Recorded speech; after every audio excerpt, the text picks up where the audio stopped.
একটি শান্ত সুন্দর গ্রামের কথা।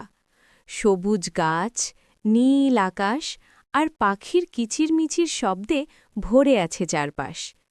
এই গ্রামেই থাকত একটি ছোট্ট ছেলে। তার নাম ছিল আমিন। আমিন খুব ভালো ছেলে ছিল।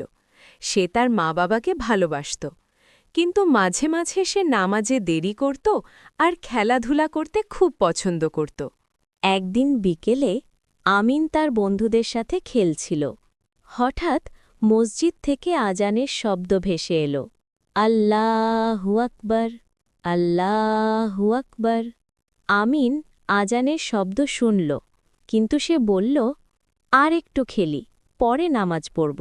সন্ধ্যায় আমিন বাড়ি ফিরল। তার মা বললেন, আমিন, তুমি কি আজ নামাজ পড়েছ? আমিন একটু চুপ করে থাকল। তারপর সে বলল, হ্যাঁ মা, পড়েছি। কিন্তু আমিন জানত সে মিথ্যে বলেছে।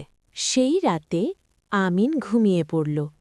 হঠাৎ সে দেখল সে এক অদ্ভুত জায়গায় দাঁড়িয়ে আছে। চারপাশে শুধু আলো, শান্তি আর সুন্দর পরিবেশ। একটি নরম কণ্ঠ বলল, আমিন, আল্লাহ সত্যবাদীদের ভালোবাসেন। নুরানি কণ্ঠ আবার বলল, সত্য বলা কঠিন, কিন্তু সত্য বললে আল্লাহ খুশি হন।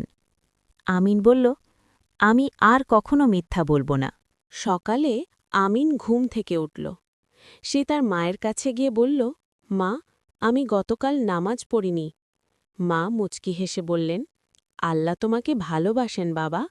সেই দিন থেকে আমিন বদলে গেল। সব সময় সত্য বলবে, নামাজ পড়বে, বাবা মায়ের কথা মানবে, তাহলেই আল্লাহ তোমাদের ভালোবাসবেন।